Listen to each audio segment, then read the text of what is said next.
Aguas refrescantes. Por Watchman Nee. 11 de diciembre. Para vosotros es la promesa, y para vuestros hijos, Hechos 2:39. La perspectiva bíblica presenta siempre a los hijos como un don de Dios. Él nos los ha confiado para su cuidado. No podemos decir, este hijo es mío, como si fuera exclusivamente nuestro, y como si tuviéramos derechos ilimitados sobre él hasta que llegue a la mayoría de edad. Tal concepto es pagano y no cristiano. La Biblia nunca reconoce a nuestros hijos como si fueran exclusivamente nuestra propiedad privada. Son vidas encomendadas a nuestro cuidado, y debemos cuidarlas por cuenta del dador. Desde el principio Dios ve a la criatura como una persona con sus propios derechos y privilegios. Al ponerlo bajo nuestro cuidado no niega a la criatura el respeto, ni viola su libertad, ni le quita su personalidad independiente. Dios nos confía el Hijo para su bien y para nuestro bien. Yo le diría a los padres que no sean tan exigentes en demandar obediencia absoluta de sus hijos, y que procuren antes ser buenos padres delante del Señor. 12 de diciembre. Lo que es imposible para los hombres, es posible para Dios. Lucas 18:27.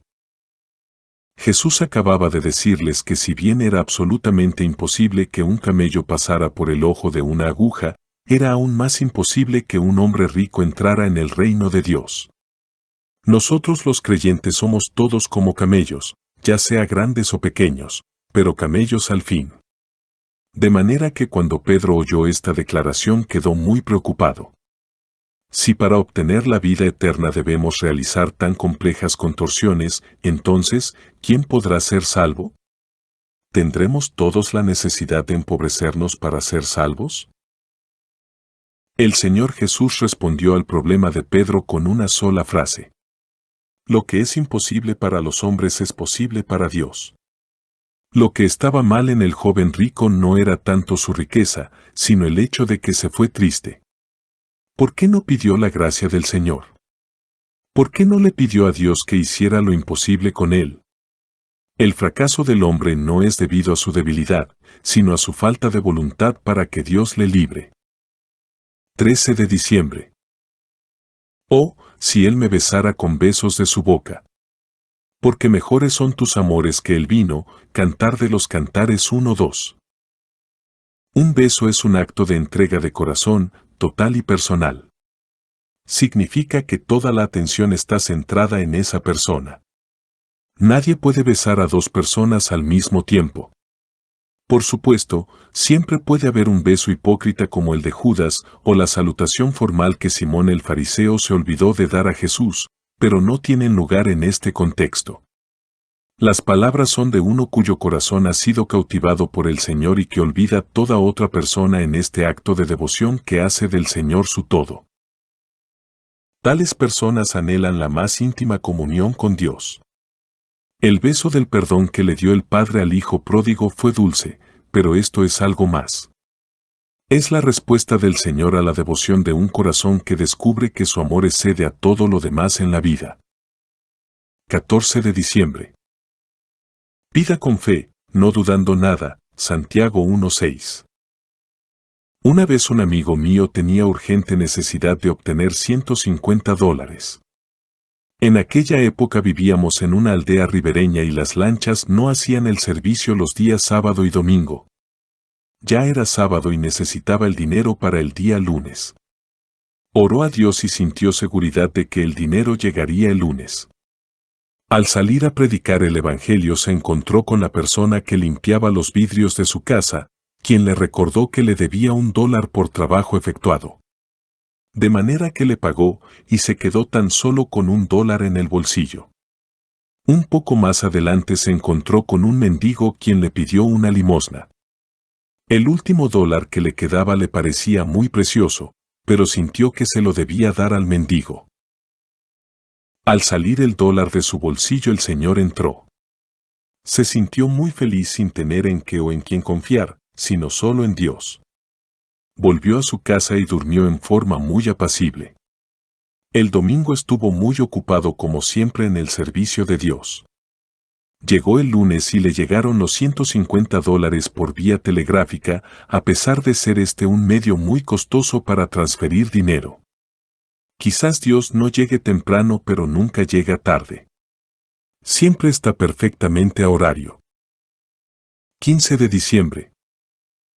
El que quiera hacer la voluntad de Dios, conocerá si la doctrina es de Dios, o si yo hablo por mi propia cuenta. Juan 7:17. Dios nos ilumina en la medida que Él ve que sinceramente deseamos conocer su voluntad y hacerla. Un corazón que está endurecido y busca lo suyo propio impide la entrada de luz divina. Si realmente anhelamos la luz de Dios, debemos ser dóciles, generosos y depender de Él. En síntesis, debemos ser humildes, pues siempre estamos expuestos al error. Lo que pensamos que es correcto quizás no lo sea, lo que opinamos como malo posiblemente esté bien. Podemos ver la oscuridad y pensar que es la luz, y la luz puede parecernos oscuridad. Es tan fácil para nosotros actuar con demasiada confianza y apresuramiento en estas áreas tan peligrosas. Es solo la luz del Señor lo que puede mostrarnos el verdadero carácter de una cosa. Pidamos esa luz con el puro deseo de hacer su voluntad, pues la vida cristiana no debe estar llena de problemas, dudas, indecisiones y errores. 16 de diciembre. Podría perseguir 1 a 1000, y 2 hacer huir a 10.000, Deuteronomio 32:30. El cristianismo es singular en que no solo es individual en su naturaleza, sino también corporativo. Hace posible la reunión de los santos. Otras religiones abogan por la piedad, pero solo el cristianismo llama a las almas a reunirse en asamblea. Aquí se promete que si bien uno puede perseguir a 1000, 2 podrán hacer huir a 10 veces más. No sabemos cómo puede ser posible esto, pues matemáticamente es incorrecto, pero es un hecho. Nosotros calcularíamos que si uno puede perseguir a 1000, 2 podrían perseguir a 2000, pero Dios dice que no. Cuando 2 de sus hijos se unen, Él dice que 8000 más huirán. Este aumento en la efectividad es la ventaja que surge de reunirnos y trabajar juntos. Por lo tanto, no nos conformemos con tan solo recibir gracia en la esfera personal. Dios puede hacer mucho más cuando estamos unidos. 17 de diciembre. Al decir, nuevo pacto, ha dado por viejo al primero, y lo que se da por viejo y se envejece, está próximo a desaparecer. Hebreos 8:13. En Hechos 21 se nos relata que Pablo entró en el templo para cumplir un voto. No lleguemos a la apurada conclusión de que hizo mal en hacerlo. No podemos aplicar las normas finales de Dios a sus santos de todas las épocas, dado que su movimiento hacia el objetivo final es progresivo. Lo que se requiere de ti y de mí hoy no es alcanzar la meta final de Dios, sino que nos mantengamos en armonía con Él ahora. En ese periodo de su vida puede haber sido perfectamente correcto que Pablo se purificara en el templo de acuerdo con el antiguo pacto, pero lo que era adecuado entonces puede no haberlo sido en fecha posterior. Desde el principio hasta el fin, el libro de los Hechos es un relato progresivo.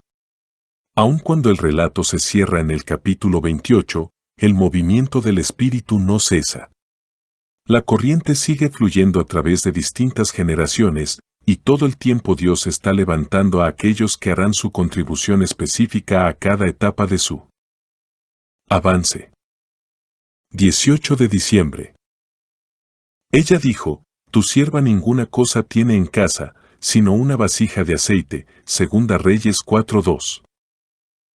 La plenitud del Espíritu no consiste en vaciarnos una vez para ser llenados para siempre. Más bien se trata de vaciarnos continuamente para ser llenados continuamente. La dificultad de la mujer fue la falta de vasijas. Se le dijo que pidiera vasijas prestadas, y no pocas, lo que equivale a decir, cuanto más, mejor. Cuanto mayor espacio, mayor será la plenitud. Esta es la regla que Dios quiere que aprendamos. Él espera hasta que estemos vacíos. Si tienes espacio ilimitado, el Espíritu lo ocupará todo y te dispensará su ilimitada plenitud. Permíteme repetirlo, nuestro vaciamiento debe ser continuo. En la medida en que nosotros podamos vaciarnos, Él nos llenará. El vaciamiento es nuestra responsabilidad, así como el llenamiento es responsabilidad del Espíritu. Dios quiere ver a los hambrientos llenos de buenas cosas. Solo aquellos que presumen ser ricos volverán con las manos vacías. 19 de diciembre. Limpiémonos de toda contaminación de carne y espíritu, perfeccionando la santidad en el temor de Dios. 2 Corintios 7:1. Siempre tenemos necesidad de que Dios limpie nuestros espíritus. Como hijos suyos con frecuencia nos vemos enfrentados con la cruz de Cristo, y esto nunca es en vano.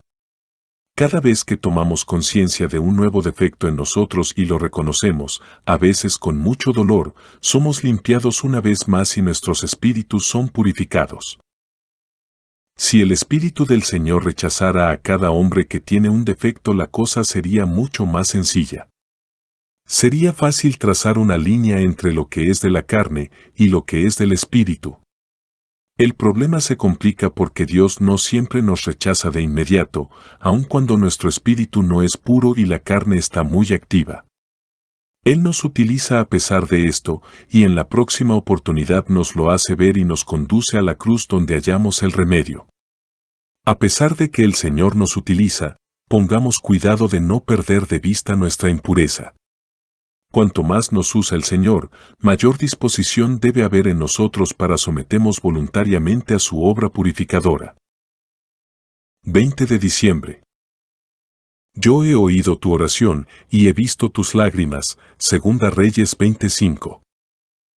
Qué bueno es saber que Dios ve nuestras lágrimas. Mientras Ezequías oraba también lloraba, y Dios le respondió. Tales oraciones, regadas con lágrimas, pueden mover el corazón de Dios. Pareciera que lo que no puede mover a tu corazón, tampoco puede mover el corazón de Dios. Un llanto delante de los hombres puede revelar tu debilidad y falta de hombría, pero un llanto delante de Dios es distinto. Tengamos presente esto, que las lágrimas son inútiles si no son derramadas delante de Dios.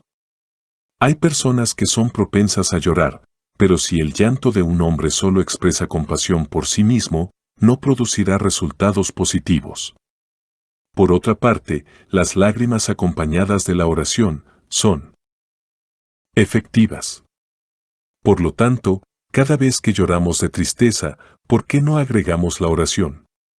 Las súplicas del Señor Jesús subieron a Dios, ofreciendo ruegos y súplicas con gran clamor y lágrimas, y fue oído a causa de su temor reverente. Hebreos 5:7.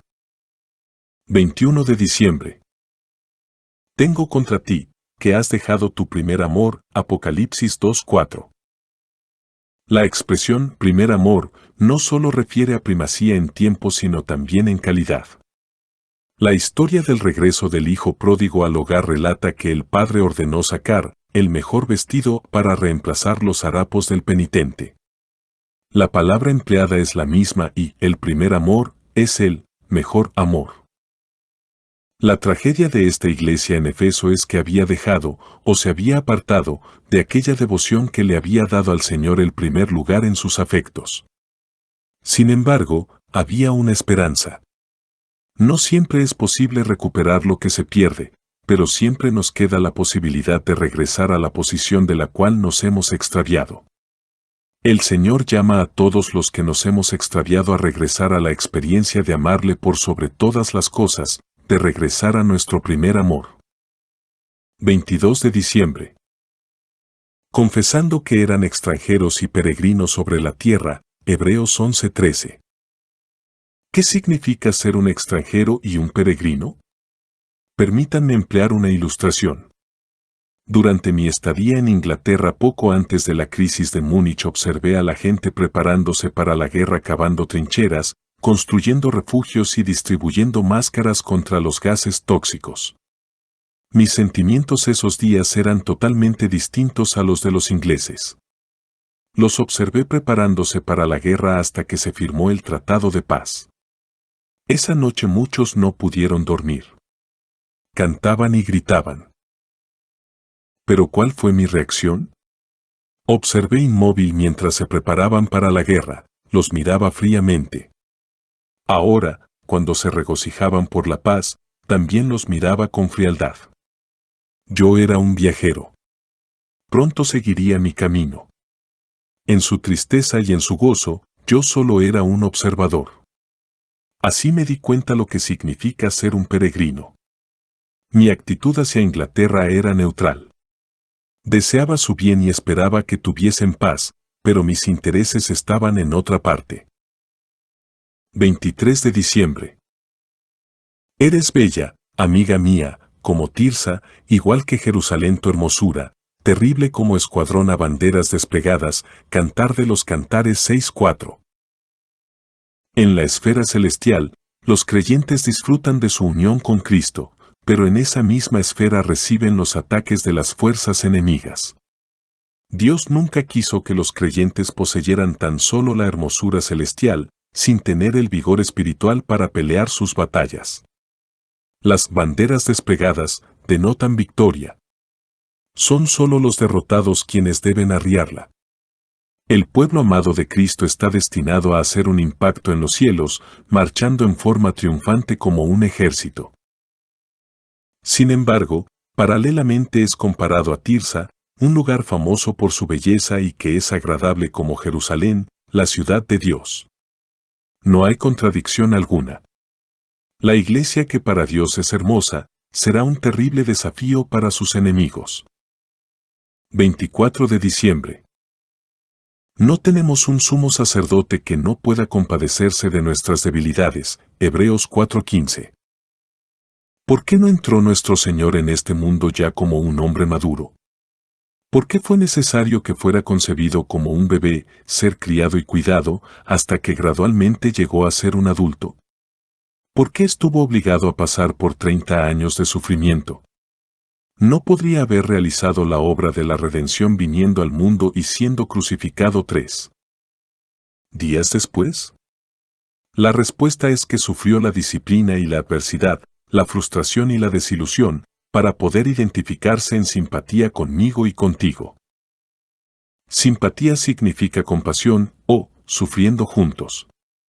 Cristo siente contigo. Él siempre se compadece de tus debilidades. No de los pecados que tú cometes, pero sí de los sufrimientos de tu cuerpo y las tristezas de tu alma. Él lo ha pasado todo. No solo tiene la gracia para salvarte, también tiene un corazón para compadecerse de ti. 25 de diciembre. Llamará su nombre Emmanuel, que traducido es, Dios con nosotros, Mateo 1:23. Todo el comienzo de las actividades de la obra de la redención se inició con la venida de este bebé a Belén. Ilustra de una manera suprema el carácter aparentemente pequeño y quieto de los inicios de Dios. Solo unos pocos y humildes pastores fueron llamados para ser testigos de esta singular adición a la raza humana por medio de la cual el eterno Hijo de Dios pudo luego reclamar el título de Hijo del Hombre. Jesús mismo adoptó este título para sí y al parecer se deleitaba en él. Siendo verdaderamente Dios, ahora era verdaderamente hombre. El título de Emmanuel nunca fue cabalmente comprendido mientras Jesús estuvo en la tierra y probablemente nunca fue utilizado por los que le conocieron de cerca. Sin embargo, desde el Calvario y Pentecostés, los creyentes lo han considerado uno de sus nombres más preciosos. Él puso su propio sello sobre él cuando les aseguró a sus discípulos, «He aquí yo estoy con vosotros siempre». Dado que él agregó, «hasta el fin del mundo», Mateo 28:20, nosotros también podemos confiar en él como nuestro siempre presente Emmanuel. 26 de diciembre. La paz de Dios, que sobrepasa todo entendimiento, guardará vuestros corazones y vuestros pensamientos en Cristo Jesús. Filipenses 4:7. La paz de Dios no es tan solo una cierta paz que Dios derrama sobre nosotros. Es la propia paz de Dios, la misma que forma parte de su naturaleza. Su paz es una paz que nada puede perturbar. Cuando creó los ángeles, y cuando la rebelión se desató en sus filas con todos sus efectos maliciosos en su universo, ésta, a pesar de toda su calamidad, no pudo estorbar la paz de Dios. Él procedió a realizar el deseo de su corazón reparando el daño causado a la tierra y creando otro orden de seres, el hombre. El hombre también cayó, pero sin embargo, Dios permaneció imperturbable. Hubiéramos pensado que actuaría de inmediato para reparar el daño, pero no fue así. Dios aguardaría al cumplimiento de los tiempos antes de enviar a su Hijo para recuperar el terreno perdido. Una espera de miles de años no creó tensiones a su paz. Dios promete que una paz de esta calidad guardará los corazones y pensamientos de aquellos que cumplen con la condición de encomendar todo a Él en oración. 27 de diciembre. Si alguno hubiere pecado, abogado tenemos para con el Padre. 1 Juan 2:1. Lo que el Señor ha hecho es perdonarnos totalmente nuestros pecados y limpiarnos completamente de toda injusticia. Cuando la Escritura dice, todo, no nos queda ninguna duda de que Dios quiere decir todo. No diluyamos su palabra. Él perdona todos nuestros pecados, no solo del pasado sino hasta la fecha, e incluye los pecados de los cuales tenemos conciencia como así aquellos de los cuales estamos inconscientes. Si alguno hubiere pecado. Dios nos ha hablado para que no pequemos. Al considerar su gran perdón, nuestra gratitud, lejos de ser negligente segaramente nos ha de constreñir para que no pequemos más. Pero si un creyente llegara a pecar, tenemos un abogado para con el Padre, Jesucristo. El justo. Las palabras, con el Padre, indican que se trata de un asunto familiar. El hecho de que el Hijo intercede por nosotros garantiza que hasta el más pequeño de los creyentes, no importa cuán tarde haya entrado en la relación de hijo-padre con Dios, goza de un perdón ilimitado. 28 de diciembre. Ninguno decía ser suyo propio nada de lo que poseía, sino que tenían todas las cosas en común. Hechos 4:32. Cuando estos hombres llegaron a tener la vida eterna, sus posesiones materiales perdieron el poder que ejercían sobre ellos y de manera muy natural dispusieron de sus propiedades. Aplicando esto a aquellos de nosotros que hemos decidido seguir al Señor en este tiempo, ¿no debería ser natural que nuestras posesiones sean puestas a su disposición? Le diré algo acerca de mi vida personal que quizás le haga reír. Por casi 20 años, al tener que comprar alguna cosa para mí mismo, por costumbre he comprado 5 o más a la vez. Por ejemplo, si adquiero una hoja de afeitar, compro una docena, para evitar hacerlo para mí solamente. Por supuesto que no puedo dar una hoja de afeitar a 1000 o más hermanos que conozco, pero si le regalo algunos a otros hermanos antes de utilizar la mía, me evita el sentirme molesto por algo que sea exclusivamente mío. Esta ha sido una pequeña manera de administrar mis posesiones materiales para Dios. 29 de diciembre. Di a los hijos de Israel que te traigan una vaca alazana, perfecta, en la cual no haya falta, sobre la cual no se haya puesto yugo. Números 19:20. Mientras que todos los sacrificios en Israel eran ofrecidos para hacer frente a necesidades presentes, la ofrenda de la vaca alazana se ofrecía para eventualidades futuras. Toda la vaca debía ser quemada y luego las cenizas debían ser recolectadas y almacenadas, de manera que cuando surgía la necesidad, podría ser mezclada con agua corriente y rociada sobre una persona impura para limpiarla. En esa ceniza estaba incorporada toda la eficacia de la redención. Cuando un hombre se contaminaba no tenía necesidad de sacrificar otra vaca, sino que le era suficiente ser rociado con esta agua. Adaptando esto a términos cristianos, podemos decir que el creyente no necesita que el Señor Jesús haga una segunda obra para él. Tiene las cenizas incorruptibles y el agua viva de la obra de Cristo en la cruz para su limpieza. La expiación que Dios obró por nosotros por medio de Cristo, está siempre disponible para nuestra necesidad. 30 de diciembre. Os restituiré los años que comió la oruga. Joel 2:25.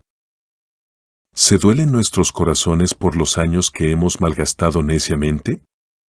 Entonces demos gracias a Dios por el consuelo de conocer su poder para restituirlos. O, nos lamentamos, nuestros mejores años han sido devorados por la langosta. Están perdidos y jamás los podremos recuperar. ¿Qué haremos? La respuesta es, nada. Es Dios quien restituirá esos años.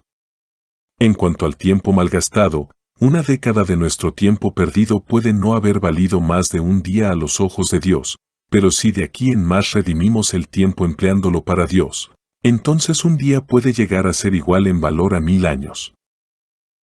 El día en la tierra no está registrado en el reloj del cielo sobre la base de 24 horas. Dios tiene su propia escala moral de computación. Si nuestro servicio está de acuerdo a su voluntad, tomemos coraje. ¿Quién puede decir lo que puede significar una hora a sus ojos? 31 de diciembre. En medio de la cual resplandecéis como luminares en el mundo, Filipenses 2:15. Un candil debe iluminar hasta que esté totalmente consumido y de la misma manera el testimonio de un hombre debe continuar hasta su muerte. Si la luz de un candil ha de permanecer será necesario, entonces, que encienda otro candil antes de que esté totalmente apagado. Al encender un candil tras otro, la luz puede permanecer hasta que llegue a cubrir todo el mundo. Tal es el testimonio de la Iglesia. Cuando el Hijo de Dios vino al mundo encendió varios candiles. Más tarde encendió otro candil en Pablo y por supuesto muchos otros. Durante 2000 años desde entonces la luz de la Iglesia ha continuado brillando de candil en candil. Muchos han sacrificado sus propias vidas para encender la de otros, y si bien un candil se apaga el otro sigue iluminando, y así en forma sucesiva y continuada. Por tanto, ve y testifica para el Señor.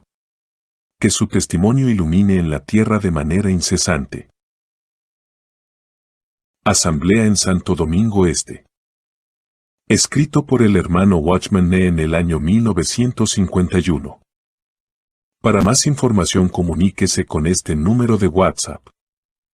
1-829-747-1995.